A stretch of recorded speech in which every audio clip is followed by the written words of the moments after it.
ఇప్పుడు పవన్ కళ్యాణ్ గారు ఏం సాధించారనేది మీరు చూడగలిగితే ఈ 2 నెలల్లో ఆయనకున్న ఆలోచన తీరును మీరు గమనించాలి. తన సీట్లను కూడా వదులుకుని బీజేపీని కలుపుకుని ముందుకు వచ్చాడు. ఎందుకు వచ్చాడండి? బీజేపీ సెంట్రల్లో ఉంటే మనకి ఎంత సపోర్ట్ చేయగలదో, మన ఆంధ్రాని ఎంత డెవలప్ చేయగలదనే దూరదృష్టితో ఆయన ఆలోచించాడు. మీరు ఆ దూరదృష్టి ఈ 2 నెలల్లో మీరు చూడొచ్చు. మీరు ఒక బీపీసీఎల్ ప్రాజెక్ట్ తీసుకురాగలుగుతున్నారు. ప్లస్ మళ్ళీ 15,000 కోట్లు శాంక్షన్ చేయించగలిగారు. అదే జగన్ చేయించగలిగాడు అసలుకి ఎప్పుడైనా? జగన్ చేయలేని పని వీళ్ళంతా చేసి చూపించారు కదా 2 నెలల్లో పవన్ కళ్యాణ్ గారు ఉండటం వల్ల మన బీజేపీ వాళ్ళు కంపల్సరీగా మన మాట వినే పొజిషన్లో ఉన్నారు. పవన్ కళ్యాణ్ ఏం అడిగితే చేసేటట్టు ఉన్నారు. ఎందుకు? ఆయన చేసిన త్యాగం ఎవరు చేయలేరు, ఏ పాలిటీషియన్ చేయలేరు.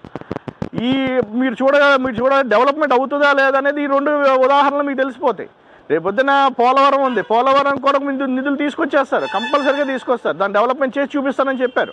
కంపల్సరీగా ఆయన మాట్లాడుతున్నారు కూడా పవన్ కళ్యాణ్ గారు డెఫినెట్గా చేసి చూపిస్తారని మేమనే కాదు, ప్రతి ప్రజలు మేము మాట్లాడే మా ఫ్రెండ్స్ కానీ, మా ఫ్రెండ్స్ సర్కిల్లో కానీ అందరూ మాట్లాడుకుంటున్నారు. పవన్ కళ్యాణ్ రావడం మన ఆంధ్రప్రదేశ్కి మంచి శుభసూచకం.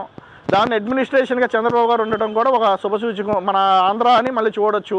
బయటికి వెళ్ళిన ఎవరైతే జనాలు ఇక్కడి నుంచి వర్క్ చేయడానికి బయటికి వెళ్ళిన వాళ్ళు కూడా మ్యాక్సిమం పీపుల్ని ఇక్కడ రావడానికి కూడా ఒక ఎంప్లాయ్మెంట్ కూడా క్రియేట్ చేసే అవకాశాలు కూడా ఈ 5 yearsలో చూపించే పరిస్థితి ఉంది.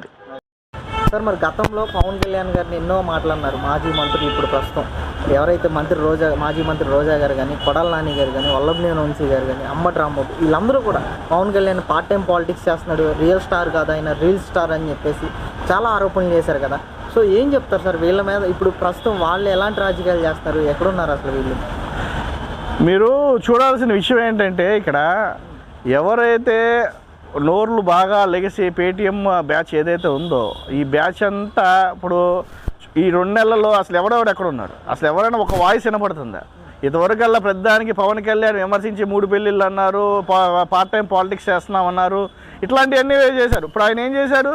డైరెక్ట్ సినిమా వైపు చూడకుండా ఈ 6 months నేను ఇక్కడ పరిపాలించి చూపిస్తాను, నా మార్క్ ఇక్కడ చూపిస్తాననే పట్టుదలతో ఆయన ఎలాగ చేస్తున్నాడు. ఐఏఎస్లు కూడా సూచనలు ఇచ్చే స్టేజ్లో ఉన్నారు పవన్ కళ్యాణ్ గారు ఇప్పుడు. కానీ వీళ్ళంతా ఏమైపోయారు? ఈ అరిసిన కుక్కలని ఏమైపోయినాయి?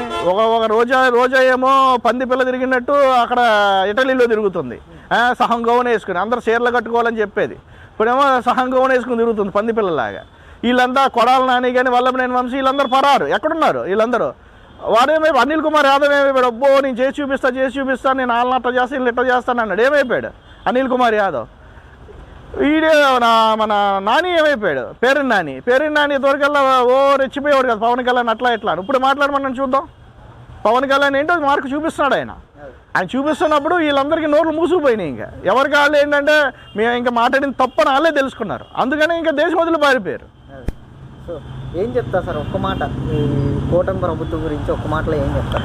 కూటమి ప్రభుత్వం రావడం అనేది ఆంధ్రప్రదేశ్ ప్రజలందరికీ మనం చేసుకున్న పుణ్యం అనుకోవచ్చు. ఎందుకంటే కూటమి ప్రభుత్వం వల్ల మనకి స్టేట్లో మంచి అడ్మినిస్ట్రేటరు, మంచి ఆలోచన పరుడు ఉన్నారు. సెంట్రల్లో మోడీ గారు మనకు సపోర్ట్ చేయడానికి రెడీగా ఉన్నారు. ఈ 5 సంవత్సరాల్లో మనకి ఎంత డెవలప్మెంట్ చేయగలరో మ్యాక్సిమం మనం లాస్ అయిపోయిన ఈ 10 years ఏదైతే లాస్ అయిపోయిన జగన్ గవర్నమెంట్లో లాస్ అయిపోయిన ఉందో ఇదంతా ముందుకు తీసుకెళ్ళి ఈ 5 ఏళ్ళలో కవర్ చేసుకుని మన ప్రజలని మంచి సుపరిపాలనతో ముందుకు తీసుకెళ్తారని మా ప్రజలందరం కోరుకుంటాం.